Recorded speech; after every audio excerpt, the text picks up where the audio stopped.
Salut, salut! Nous revoilà dans un nouveau lieu d'expérimentation.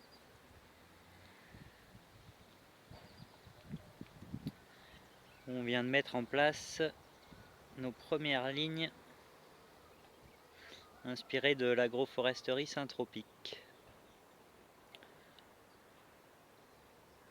Donc c'est un premier jet, une première expérience qui a un mois et demi aujourd'hui. Et on passe donc d'une petite plateforme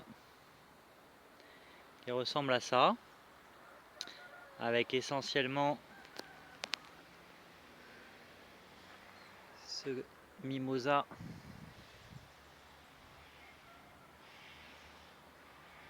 magnifique, mais plein d'épines, et des mimosas comme ça. Donc on a du cassia et du mimosa, donc la famille des légumineuses, voilà, qui a envahi tout le terrain. Un terrain qui a été exploité en mode conventionnel il y a plusieurs dizaines d'années. Je pense un peu d'élevage aussi. Puis nettoyer, enlever la matière organique. Puis là, ça fait plusieurs années que c'était un peu laissé comme ça. Donc on a cette végétation qui a complètement repris le dessus. Ce qui est parfait. Parce que c'est donc des plantes de première strate qui perforent le sol très facilement, qui ont un gros pouvoir végétatif, donc qui poussent très très bien dans les conditions dans lesquelles nous sommes, c'est-à-dire un climat semi-aride et voilà, ça enrichit le sol aussi. Donc on a dû tout couper et on s'est installé en dessous des quelques fruitiers qui avaient été plantés il y a quelques années. Donc nous avons un joli manguier ici, et puis des lignes de longan et jackfruit. Donc on s'est dit on va les enrichir. Ici il y avait un ou deux cocotiers. Et donc le jeu c'est de faire une belle bordure ici, qui va être très vivante. Une autre ligne ici de biomasse. Il y a une troisième ligne ici qui vient d'être posée. Et on clôturera une quatrième ligne de biomasse pour fermer la bordure. Donc on aura 4 lignes de production de biomasse et des interlignes pour produire essentiellement des petits légumes et des plantes aromatiques ou des plantes médecine. Donc voilà, je vais vous partager un petit peu la mise en place qui a été effectuée ici. Donc on a nettoyé, ça n'a pas été évident, on a dû couper à ras les mimosas et les cassias. Pour certains, on a dessouché un petit peu dans les lignes. Et on a tout couvert de broyat plus ou moins vert et très grossier, qui aujourd'hui est bien sec. Mais voilà, c'est pour créer un petit peu de fertilité, couvrir le sol. Donc on a quand même une bonne épaisseur, ça va être nos chemins. Voilà, c'est nos chemins. Et de part et d'autre, ça va être végétalisé. Donc là, après un mois et demi, on a eu quelques pluies.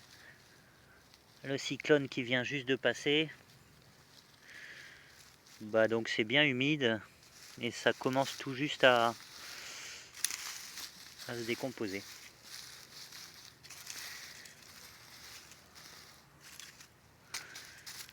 Voilà, donc ça va être nos chemins ici. On a quelques passerelles entre, et puis on va essentiellement tailler dans quelques mois quand la végétation sera bien en place, et on remplira nos chemins. Et on va essayer de garder la matière organique partout sur le terrain. Donc voilà la stratégie ici. Donc on a des fruitiers qui sont installés de différents étages. Et on a mis beaucoup de plantes différentes. Donc on a des souches de vétiver qui ont été installées en amont pour bloquer un petit peu toute la fertilité qui va descendre de la montagne et bien matérialiser notre bordure. Et après on a installé des boutures. Donc là, vu que c'était le premier test, ben on a mis beaucoup de choses différentes qui n'ont pas vraiment bien marché. À part... alors, qu'est-ce qui a très très bien marché en bouture? Bah, évidemment les maniocs. Manioc, gliricidia, tournesol mexicain ont bien démarré. Donc on en a un petit peu partout tout le long. Et après c'est essentiellement des graines. Donc un gros semis de graines. Là actuellement donc on a beaucoup de moringa. Alors il y a les strates basses aussi. On peut voir ici un acérola. Donc on a des bananiers évidemment qui ont été installés tous les 3 mètres. On n'avait pas d'émergents puisque c'est la toute première saison et ça fait que 2-3 mois que on était dans le recueil des semences. Donc on fera des modèles plus complexes les années suivantes. Mais là on voulait surtout pas rater la saison des pluies. Donc on a récupéré toutes les graines qu'on pouvait trouver et puis les boutures qu'on pouvait trouver. Et on a fait tout ce travail sans pépinière. Donc voilà, c'était aussi pour montrer que c'est faisable, au moins de lancer le système avec très peu de moyens. Donc on a récupéré énormément de graines dans le quartier, tout autour. Du bois noir, du ricin, du moringa, des cotonniers. Donc là on a des cotonniers par exemple, les moringas qui sont sortis, très bien. Beaucoup de haricots aussi. La famille des bois noirs, mais même des graines sauvages qui ont germé. De la patate douce en couverture de sol pour tout de suite protéger le sol. On a des Plectranthus ici, pareil, qui ont très bien marché tout de suite pour protéger le sol. Ça sent très bon. Voilà, on peut voir qu'il y en a des boutures qui sont en train de démarrer. Donc là ça va être que des surprises parce que ça fait donc 1 mois et demi. Là c'est vraiment la première série des plantes robustes qui vient de germer. Et toutes les semaines c'est des nouvelles découvertes. Là on a des... comment on appelle ça déjà? Des baobabs. Là il y a les clitoria aussi qui sont sortis.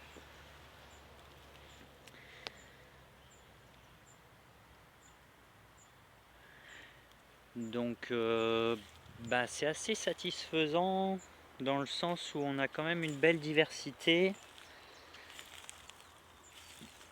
et c'est assez dense pour un premier jet. On a mis aussi beaucoup de canna et d'ulysse parce que ça c'est une plante qui marche très bien. Donc là on peut voir baobab, cotonnier, moringa, haricots, manioc,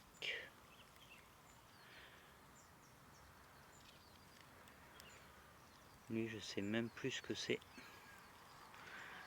C'est un bien sauvage ici aussi, du pourpier en couverture de sol. Là derrière on a qu'est-ce que ce serait ça? Un bois noir ou un tamarin. Ici on a le tournesol mexicain qui est bien parti, notre bananier.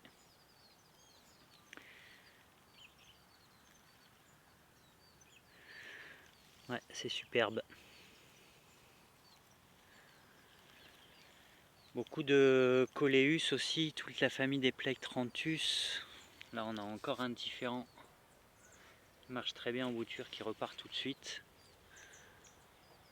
Donc ça va être très dense au niveau de la couverture de sol et de la protection de la production de biomasse.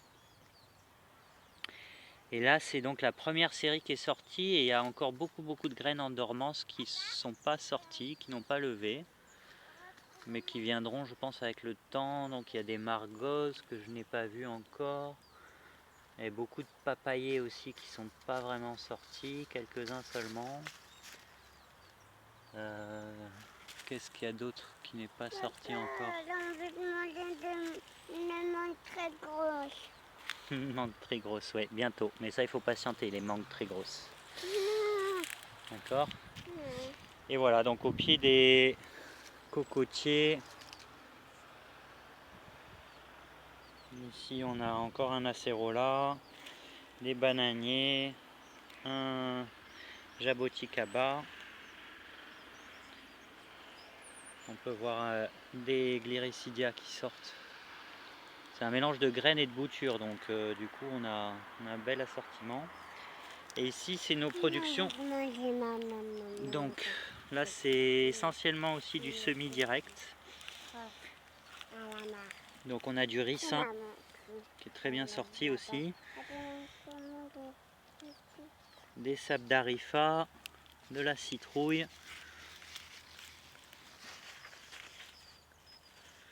En dessous on avait quelques plantes aromatiques, des romarins, des sauges,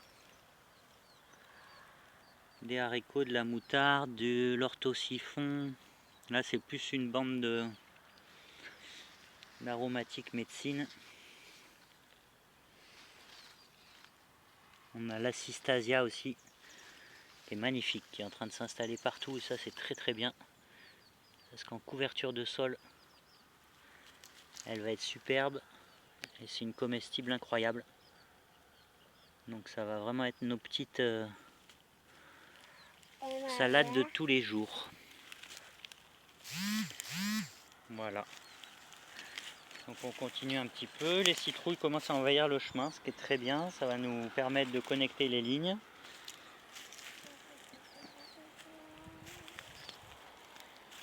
Et donc on peut voir les gliricidia qui sont en pleine forme.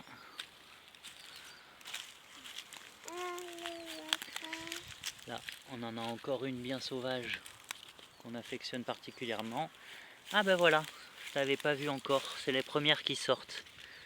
Très bien. Bon ben voilà, donc là c'est vraiment l'abondance. Les faux nimes, le margosier.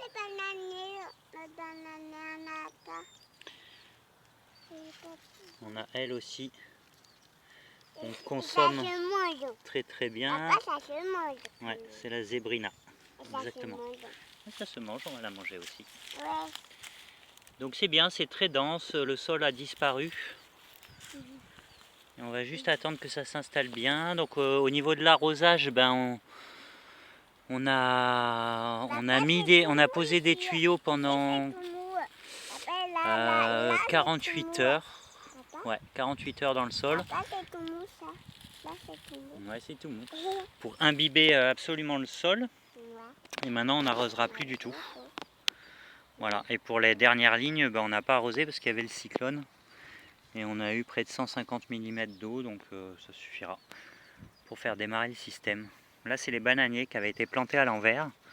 Du coup on peut voir avec cette technique là que tout de suite on a deux rejets qui sortent en même temps au lieu d'en avoir un. Avec la souche centrale ici qui doit être posée à l'envers au fond. Ce qui va permettre d'avoir quand même tout de suite une bonne assise et puis d'en avoir deux au lieu d'en avoir qu'un seul. Donc on est tout de suite dans quelque chose de beaucoup plus productif. Et voilà, sinon après il y a toujours notre ligne de citronnelle vétiver Patates douces, haricots. Ah ben là, on a des nouveaux qui sortent, donc il y avait des graines de moutarde aussi, beaucoup. Et puis là, on peut voir un gingembre, je pense, on dirait du gingembre. Donc après, dans nos productions, on a essentiellement gingembre et curcuma au fond, avec les maniocs, pour récolter ça dans un an. Et entre-temps, on a beaucoup de haricots, de patates douces, de sabdarifa, de moutarde, de plantes un peu sauvages qu'on va consommer très vite. Voilà, ça c'est notre deuxième ligne. Donc il y a des espaces qui sont encore un petit peu clairsemés. Donc ça c'est pas extrêmement satisfaisant, mais ça va très vite se boucher. La végétation est quand même bien partie, donc ça devrait le faire. Voilà, on peut voir nos boutures de Gliricidia qui sortent, nos citronnelles, toujours nos moringa, un baobab, les patates douces, le canard, ça a très bien marché. Ouais, le baobab, on va pouvoir consommer les feuilles aussi, bien sûr. Et nos bananiers, le canard, très bien marché. Et donc, de nouveau un bananier, on a plusieurs espèces de bananiers là qui ont été installés. On a de la pastèque aussi au milieu. Ouais, donc c'est quand même assez dense. Un bon début. Et c'est surtout eux qui vont en profiter pleinement. Là on peut voir le jackfruit, le longan. Ils vont être très contents de tout ce qui a été mis en place.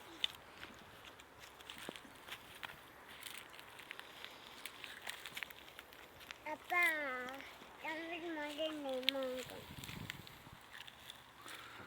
Voilà. Donc là on a nos producteurs de biomasse, le tournesol mexicain, le gliricidia, les moringas, des lianes de clitoria, des gingembres, des petits pourpiers, du canard, des maniocs.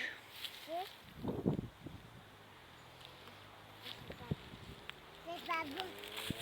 Ah, on a Papa, c'est pas bon. le bohigna Papa, aussi c'est pas bon cette petite mangue. qui est sorti, Elle est pas qui bonne. est très bien. Elle est pas bonne. Elle n'est pas très bonne, non. Verte. Le canard avec les bananiers juste à côté. Elle écoute un peu, mais elle n'est pas bonne. On a elle aussi qui va bien s'installer en liane, la baselle. On sait qu'elle va produire beaucoup de graines et vraiment se poser dans le sol un peu partout.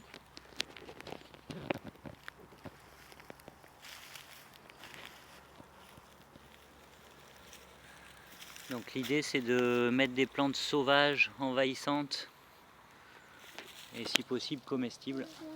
Comme ça, on remplace nos mauvaises herbes